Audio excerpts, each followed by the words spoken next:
Hello, and welcome to the Lockdown Lounge, Strode College. I'm Ollie Kemp, the supposed host, and I'm joined by many other people. Please introduce yourselves. Hi, I'm Omar, and I'm producing this show. Hello, I'm Marla, and since lockdown, I've become a shell of the person I formerly was. I'm Ollie. I'm another person here who's talking about things and stuff that you'll hopefully find interesting. Hi, I'm Phoebe, and I have a knockoff brand of an Iron Man figure. This is good to know. This is good information. This is episode 2, and we're going to be discussing the big issues. That there it was. We've seen it. Oh no, I'm sad the viewers won't be able to see it. But we're going to be discussing all the big issues. And here's prompt number 1. Social media platforms are getting too dangerous. Let the government run them. Thoughts? I agree with the first half of social media is getting too dangerous, but I'm not so sure about letting the government run them. Yeah, I agree with that. I think it's with the government doing it, we could lose a lot of things on social media because we don't want to turn into verging on, because obviously countries such as Russia and those kind of places have moderated social media and they're blocked from seeing a lot of content. So I think we could actually lose a lot of content creators on social media, but I think it will help, but it would help moderate it. So I think just the companies need to moderate their platform better. They need to add more steps.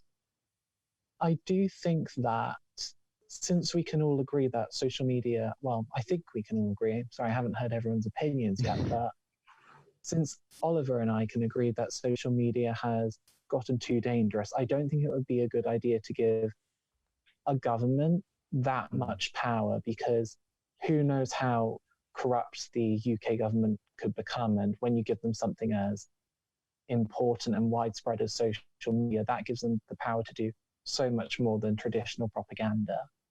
Yeah. They could quite easily fill it with fake propaganda. If, say, the Conservative Party got hold of the login details, they could fill it with Conservative Party propaganda, and obviously that isn't then becoming a democracy, and then it's not fair. So, yeah, we've got to be careful, haven't we? Because I think especially sites like Twitter, where most of the really bad stuff happens, it definitely needs moderation, because you're just seeing this flood of really just extremist opinions being pushed to the public, who then take that in, and most people are going to use Twitter, see their big users, and maybe one of these users has a really, maybe even a far right opinion, and they're going to gravitate towards that more of that content because of that. But at the same time, if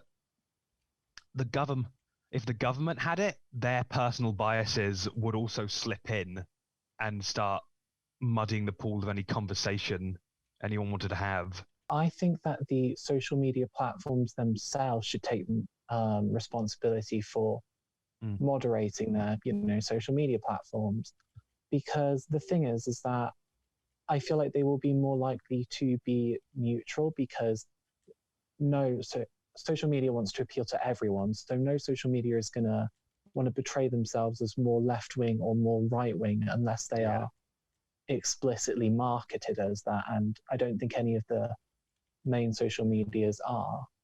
No, you're right. No, definitely. I think it needs to be moderated heavily. So obviously over the election, Donald Trump has been, using Twitter as a means of allowing himself the freedom of speech to tell everyone why he's so amazing and why he thought the votes were rigged. And I really don't think that's the place for social media. And I think that personally his account should have been terminated, and that social media on the whole should be more hard on people going against their rules, and not just sort of giving them a second chance, because giving someone a second chance on social media could be the difference between someone maybe becoming that that far right movement or something in those lines. Does anyone else have anything to add? Or sort of those In general regards thoughts? to Sorry. in regards to Donald Trump's Twitter account and many other accounts getting removed, I definitely agree that they should have been. But I think more so because he was spreading misinformation and lies, as opposed to him sharing his opinion. Because I think that freedom of speech is really, really important in a democracy. And I think that if we take away people's ability to say their opinions, then we take away people's ability to, be free-thinking individuals. However, I definitely feel like the misinformation he was spreading was really, really harmful because it was causing harm to millions of people due to the fact that obviously he is a very powerful, individual, or at least he was. So I definitely think his account should have been banned for those reasons. In a way, I think that's another topic in itself of just what is when is it freedom of speech and when is it just spreading lies that are not based in like fact? Because you see so many commentators using like the idea of freedom of speech to spread very harmful views and opinions.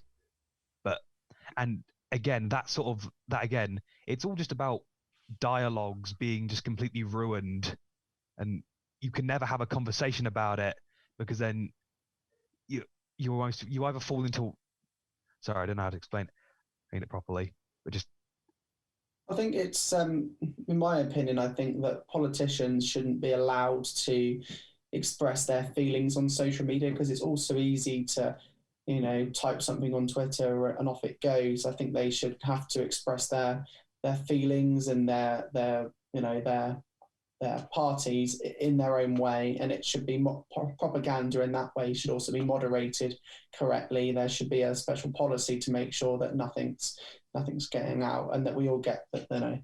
We all learn to make sure that we get the right information. I'm not sure I 100% agree with that. I definitely agree with that in the sense that politicians should be sort of taking social media more seriously and not just using it as something casual to spout an opinion or propaganda. However, I feel like it wouldn't be fair to say that, these specific people are not allowed to share their opinions, if that makes sense.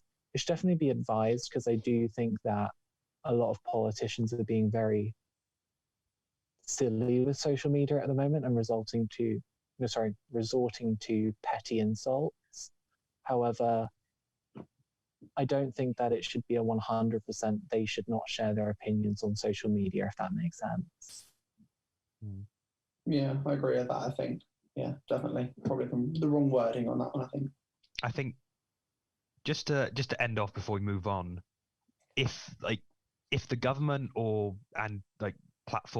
the platforms that own these companies who are moderating it are too powerful and the government is too biased in their opinions to run these platforms, who should have like a general control over these like sites? I think there needs to be something like a moderating board, something like Ofcom that TV has. Social media needs a totally separate moderating agency that is not part of the government, totally independent, not part of the companies, and that they can then look at the sites and go, look, you need to improve on this, and this, because, TV, let's take TV for an example, seems to work quite well having that sort of moderation. So maybe, social media needs the same. And so we're going to move on to our next topic on trivia of the week.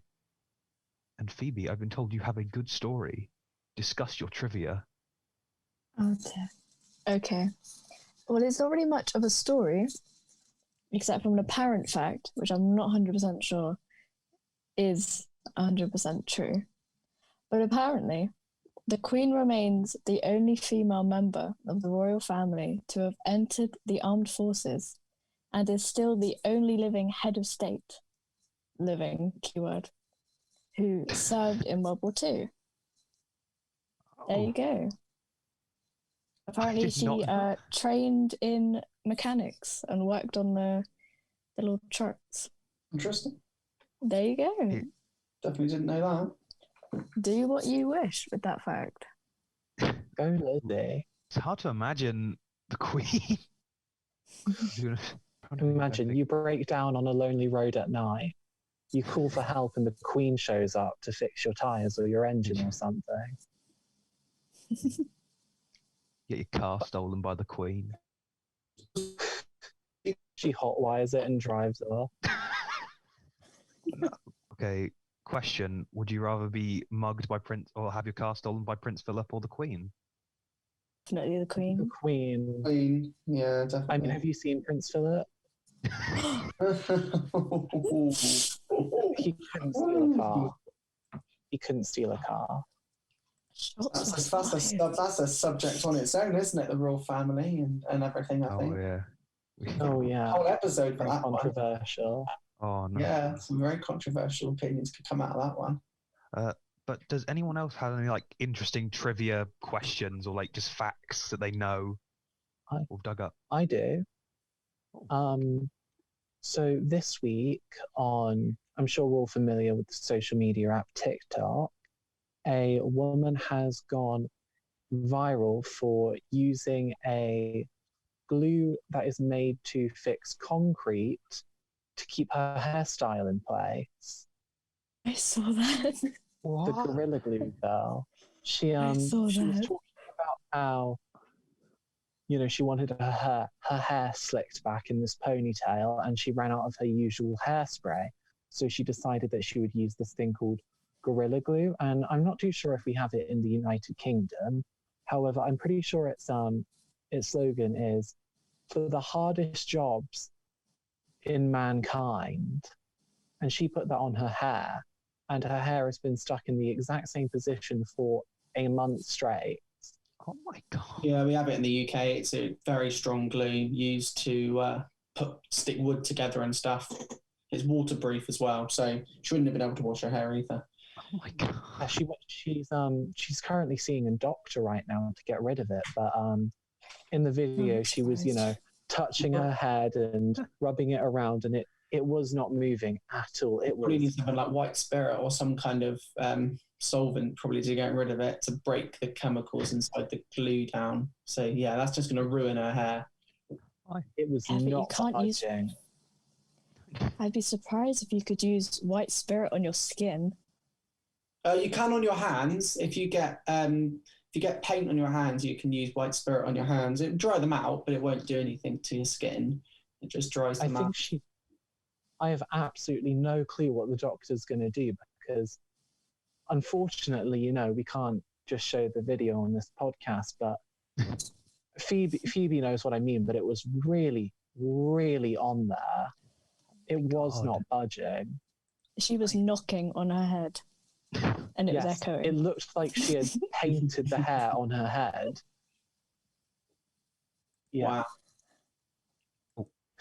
It's Omar, do you want to say something? It's like putting super glue on your hair and just sticking it and leave it like that for a month. Oh, it's stronger than super glue. Yeah.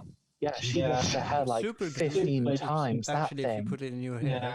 The thing is, Super glue, if you rub it enough, will technically come off. Hmm. It's not that strong. it's sad for her, but great advertisement for Gorilla Glue. That's true. She 10 is out of suing 10. them now, I've heard. What? That's crazy. Yeah, I don't know. Suing them. I don't know. Putting glue in her hair. It doesn't say on the She packet. did that. Don't quote me on this, but she is suing them. Don't quote me on that. But I have heard that she is suing them. But because there isn't a label on the back that says "Don't use on your hair," because who in their right mind would bother putting a label on super glue used for wood and plastics about your hair And concrete. and Yeah. concrete? Yeah, I forgot that one. Yeah. I mean, the reasonable man would. I mean, but here we are. I can kind of respect it though. I mean, get paid, you know? Yeah. I also heard that she was 40 years old. I was watching a little news story about it, and they said 40-year-old, I've forgotten her name, has gone viral. And I can't imagine.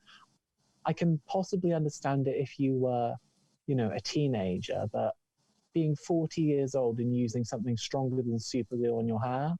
Well, it might can be like a paid advertisement. I doubt it. I doubt anyone would do that because I people are don't saying think that anyone, she's going to have. even teenagers, they can do something like that. I don't know. I would think want that exposure on their product, especially if she's thinking of suing them. It might be a ploy on her part, trying to so that she can get money off them. But I think their argument will be, who would be stupid enough to put glue in your hair?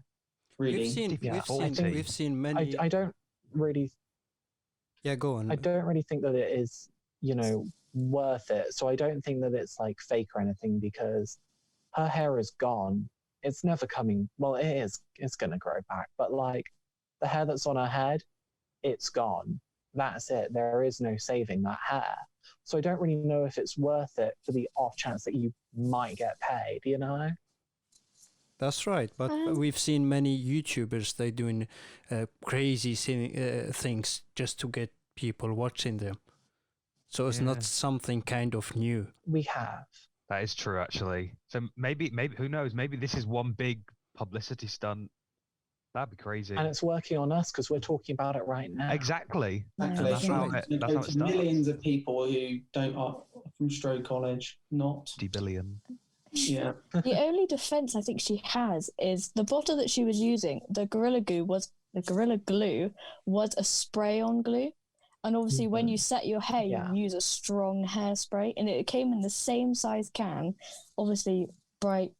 Is it orange? That color is, or green? Yeah, pretty sure it was orange. And yeah, I have a bright yellow spray. So she's blind as well as so she could. Maybe she got them mixed up and just thought, "Oh, quickly, put it on your head." Oh no! She said that she ran out of her regular one, so she went, "Oh, I think I'll go for this one." Yet again, don't quote me on that because I'm not trying to get sued by the Gorilla Glue girl. I don't need that this year. I really don't.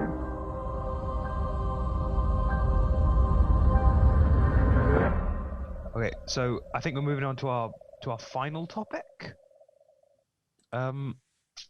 Everyone should go vegan. Go look at the facts, people. You know what? I think at one point we probably all are going to be vegan or vegetarian. I think it's just going to be natural. There's only one reason I go vegan, and that's so I can keep my car. Because if we go vegan, we'll stop eating cows. There'll be less methane because a cow produces more gas than a car does. And I want to keep my petrol car after 2035. I don't want to go to an electric car. So I would sacrifice meat for having a car. To be fair, yeah, petrol cars are pretty cool. They sound nice. But having music in a quiet, smooth electric car, beautiful. Yeah, but if you wanted to drive further than 200-300 miles, you're gonna have to stop. As long as vegan food's good, I really don't mind. I'm vegetarian anyway, like, so I could. Corn stuff is really nice. It is, isn't it? Lovely. With global warming and everything that's happening, there's gonna probably be a point where we're all either vegan or vegetarian. Yeah, I think one main fact I found is that a vegan diet can actually protect against some cancer. So that's obviously quite a main thing, because it says that vegan diets generally contain more soy products, and that means it could offer some protection against breast cancer. So I think that's definitely a big factor. If you're at least increase the risk of getting cancer, maybe consider going vegan. I definitely feel like veganism will help out a lot of things in this world, environmentally and in people's physical health. However, I don't think that we can ignore the fact that many people do eat different types of meat and dairy products for cultural or religious reasons, and also I don't think it's realistic to make everyone suddenly go to this pretty strict diet, especially in today's day and age. Yeah, what would all the farmers do? They're just going to lose out, aren't they? All the farmers that make milk and produce cows, are they just going to go and run out of money and, go homeless. And I Mass think- breeding know. is a massive problem, Oh, it is. not just in the UK, but especially in big places like America. So many mass production of animals. It's really bad, and especially the conditions that they live in. Mm, Just to think that that poor little cow is living worse than a lot of humans do. It's just a little bit like, really? Has it come to this? get some corn, make some corn spaghetti. Yeah. You're all good. Yeah, exactly. Thank you, vegans and vegetarian. And I'm going to wrap it up here. Thank you all very much. I've enjoyed talking about social media, fake Iron Man figurines, and veganism. We've had a varied plate of subjects. Thank you all very much. Thank you. Thank you. Thank you.